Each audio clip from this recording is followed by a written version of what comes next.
हमारे श्री कृष्ण जब भी कोई लीला रचते हैं उसके पीछे कोई आदर्श विद्यमान रहता ही है। भगवान शिव के इष्ट हैं भगवान विष्णु, इसलिए जब जब नारायण ने अवतार लिया तब तब भगवान शंकर उनके बाल रूप के दर्शन के लिए पृथ्वी पर पधारे ही। श्री राम अवतार के समय भगवान शंकर श्री कागभुशुंडी के साथ वृद्ध ज्योतिषी के रूप में अयोध्या पधारे थे। इसी तरह जब शंकर भगवान को यह ज्ञात पड़ा कि गोकुल में नंद जी के यहाँ साक्षात नारायण ने जन्म लिया है तो वे भी उनके दर्शनों की लालसा से कैलाश से गोकुल की ओर दौड़ पड़े। श्री कृष्ण अवतार की एक झलक पाने के लिए बाबा भोलेनाथ साधु वेश में गोकुल पहुँचे।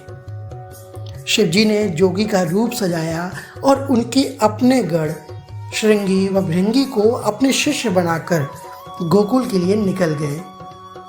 श्री कृष्ण गोविंद हरे मुरारी, हे नाथ नारायण वासुदेवाय कीर्तन करते हुए वे नंद गांव में माता यशोदा के द्वार पर आकर खड़े हो गए। अलख निरंजन, अलख निरंजन, शिव जी ने आवाज़ लगाई।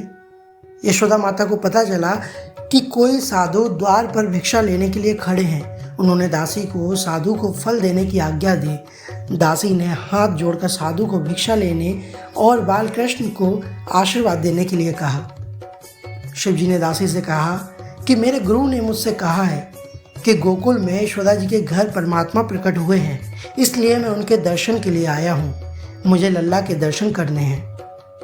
दासी ने भीतर जाकर यशोदा माता को सारी बात बताई। यशोदा जी को आश्चर्य हुआ। उन्होंने बाहर झांक कर देखा कि एक साधु खड़े हैं। उन्होंने बागांबर पहना है, गले में सर्प है, भव्य जटाएं हैं, हाथ में त्रिशूल है। यशोदा माता ने साधु को बारंबार प्रणाम करते हुए कहा, महाराज आप महान पुरुष लगते हैं, क्या भिक्षा कम लग रही है आपको? आप मांगिए, मैं आपको वही दूंगी जो आप मांगेंगे, पर मैं लल्ला को बाहर नहीं लाऊंगी। अनेक मनोतियाँ मानी हैं, तब वृद्धावस्था में ये पुत्र हुआ है। ये मुझे मेरे प्राणों से भी प्रिय है। आपके गले में सर्प है, लल्ला अति कोमल है, ये उसे देखकर डर जाएगा। तब भगवान शंकर बोले, हे मैया, मैं कुछ और भिक्षा लेकर क्या करूँगा? मुझे तो लल्ला के दर्शन की भिक्षा चाहिए। केवल एक बार मुझे उनकी मुख माधुरी का दर्शन करा दें, फिर मैं चला जाऊँगा। मैया डरते डरते अंदर गई और लल्ला को गोद में उठाकर ले आई। भगवान शंकर ये छवि देखकर आनंदित हो नाचने लगे। आप सभी को जन्माष्टमी की बहुत बहुत शुभकामनाएं। बाबा भोलेनाथ और नंदलाल कन्हैया से यही प्रार्थना है कि हम सबको सुख, शांति और समृद्धि दें और खूब सारा आनंद दें। एक बार जोर से बोलिए, हर हर महादेव, राधे राधे, श्याम मिला दे। जय शंकर की।